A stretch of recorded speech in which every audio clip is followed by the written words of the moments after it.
আর এটা মা না? মা কেন রাস্তার মধ্যে ভাবে চা বিক্রি করছে? Shit!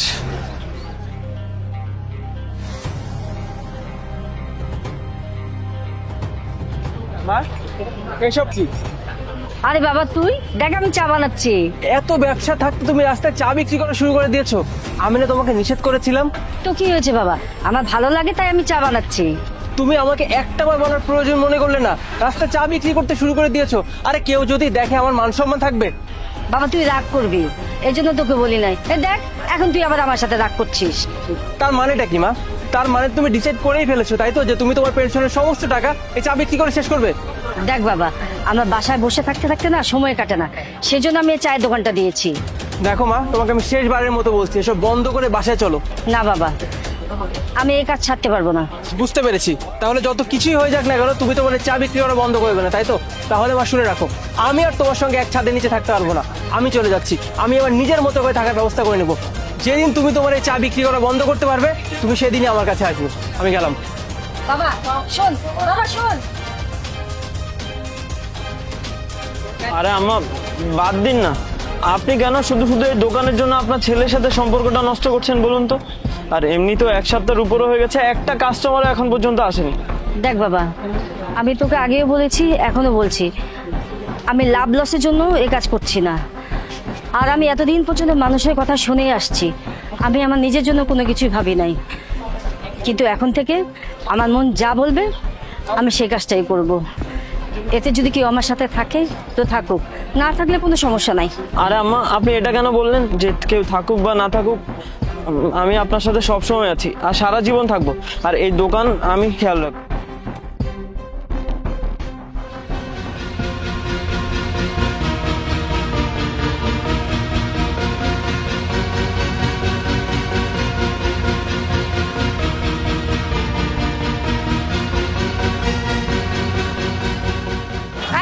এই দোকানটা কার?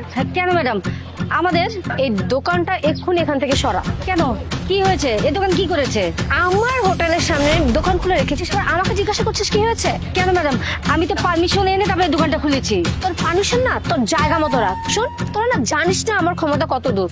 আমি চাইলে তোদেরকে কি করতে পারি, তাই ভালোই ভালোই বলছি এই দোকানটা এখান থেকে সরিয়ে ফেলবি। না না ম্যাডাম, এরকম করবেন না। তোদেরকে না মাত্র 2 দিন সময় দিলাম, এই 2 দিনের মধ্যে যদি এই দোকানটা না উঠিয়ে ফেলিস না, তাহলে তোকে আর তোর ছেলেকে দুটাকে একসাথে তুলে ফেলবে এখান থেকে। কথাটা যেন মাথায় থাকে। ঠিক আছে ম্যাডাম। আম্মা এই দোকানটা ছেড়ে দেন না, আর অযথায় কেন কষ্ট করছেন? দেখুন না, একটু আগে ওই ম্যাডাম এসে হুমকি দিয়ে গেল। আরে না না, কোনো কষ্টই না। আমার তো অনেক দিনের স্বপ্ন ছিল যে আমি নিজে কিছু করব। আর রিটায়ার্ডের পরে যখন সুযোগ পেয়েছি, আর আমি এই সুযোগটা ছাড়তে চাই না, আর আমি এই কাজ ছাড়বও না। তুই যদি চলে যেতে চাস তাহলে চলে যেতে পারিস। আরে না না আম্মা, আপনি এসব কি বলছেন? আমি আপনাকে ছেড়ে কোথাও যাব না, আর এই দোকান ছেড়েও কোথাও যাব না। কিন্তু আম্মা এই কাজটা এতটাও সহজ না, এই দোকানের পিছনে অনেক কষ্ট করতে হবে। আরে না রে বাবা, আমরা যদি কোনো কাজ মন থেকে চাই তাহলে সেই কাজটা খুব সহজেই হয়ে যায়। তাহলে দেখ আমি কিভাবে করি। বাবা চা খেয়ে যাও, খেয়ে যাও না বাবা। এ ভাই চা খেয়ে যাও।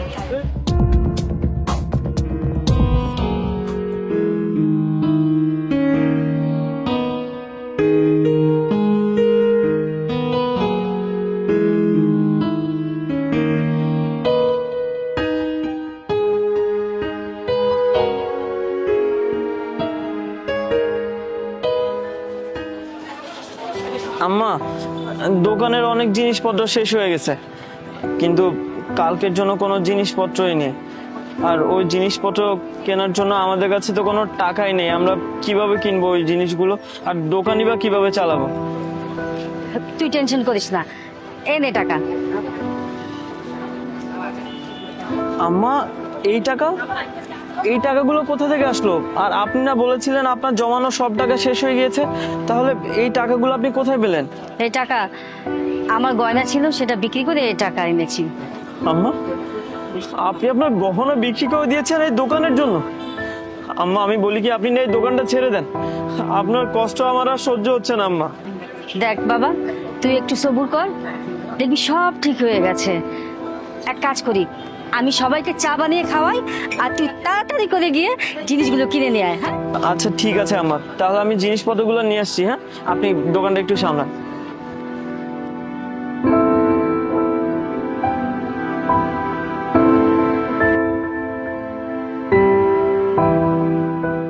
আরে ম্যাডাম, আপনি আপনি দাঁড়ান, আমি আপনার জন্য চা বানিয়ে দিচ্ছি। আরে না না, আজকে আমি চা খেতে আসিনি।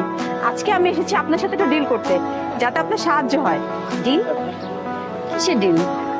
ডিল মানে হচ্ছে আমার একটা সংস্থা আছে, এই সংস্থাতে যারা চার স্টল দেয় তাদেরকে আমরা একটা লোন দিয়ে থাকি, যে লোনের মাধ্যমে তারা তাদের ব্যবসাটাকে আরো অনেক বড় করতে পারে এবং সামনের দিকে এগিয়ে যেতে পারে।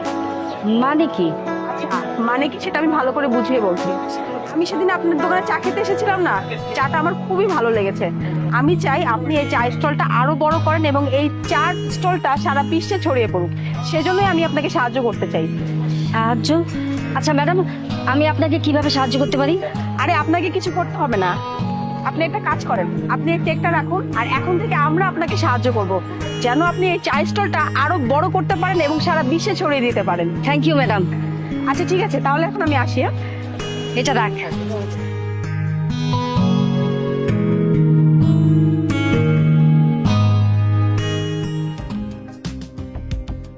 আম্মা, আপনি আমাকে বলেছিলেন না যে ধৈর্য ধর, ধৈর্যের ফল অনেক মিষ্টি হয়। আমি না তখন বুঝিনি, কিন্তু এখন বুঝতে পারছি আসলে সত্যি ধৈর্যের ফল না অনেক মিষ্টি হয়। আমার দেখেন, আমাদের সেই ছোট্ট একটা টং দোকান ছিল না, সেই টং দোকান থেকে আজকে আমরা কতগুলো ক্যাফে অ্যান্ড রেস্টুরেন্টের মালিক। সেই দিন যদি আমরা কষ্টটা না করতাম তাহলে কখনো এই পর্যায়ে আসতে পারতাম না। ওই যে কথায় বলে না, failure is a pillar of success. তুই ঠিকই বলেছিস, চল।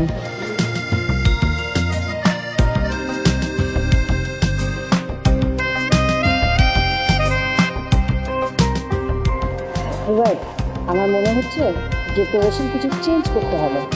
আপনি একদম ঠিক বলেছেন আম্মা। আর আমার আরেকটা কাজ করলে কেমন হয়, যদি আমাদের এই ক্যাফের পাশে আমরা বাচ্চাদের জন্য একটা প্লে গ্রাউন্ড দিই। খুব ভালো বুদ্ধি। মা কেমন আছো? ভালো আছি আমি। মা, সামান্য একটা চায়ের দোকান থেকে এত বড় একটা ক্যাফে দিয়েছো, সত্যি মা তোমার জন্য আমার গর্বে বুকটা ফেটে যায়। খুব মিস করি মা তোমাকে। তোমার হাতে রান্না করা খাবার 2 বছর হয়ে গেল খাই না। চলো না মা, বাসায় ফিরে চলো। না বাবা, আমি আর ওইখানে যাব না। তোর সাথে দেখা হয়েছে, কথা হয়েছে, তোকে দেখেছি, এটাই আমার কাছে অনেক। আরেকটা কথা বলবো বাবা, তুই এখানে আমাকে দেখতে আসিস নাই, এসছিস আমার টাকা নেওয়ার জন্য। এগুলো কি বলছো মা? আমি তোমার টাকা নেওয়ার জন্য কেন আসবো? কেন বাবা, আমি কি কোনো কিছু ভুল বলেছি?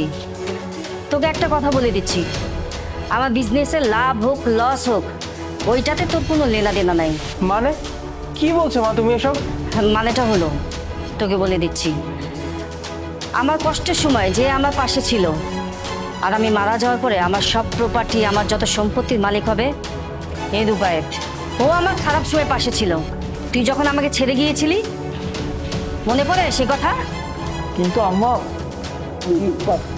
রুবায়েত, আমার আর একটা ব্রাঞ্চের মিটিং আছে, আমি সেখানে যাচ্ছি। হ্যাঁ বাবা, তুই কি বলেছিলি? আমার হাতে রান্না 2 বছর ধরে তুই খেতে পারছিস না। রুবায়েত, আমাদের জন্য যে খাবারটা আমি রান্না করে নিয়ে এসেছি, সেই খাবারটা আমার ছেলেকে খাইয়ে দিও। আমি যাচ্ছি।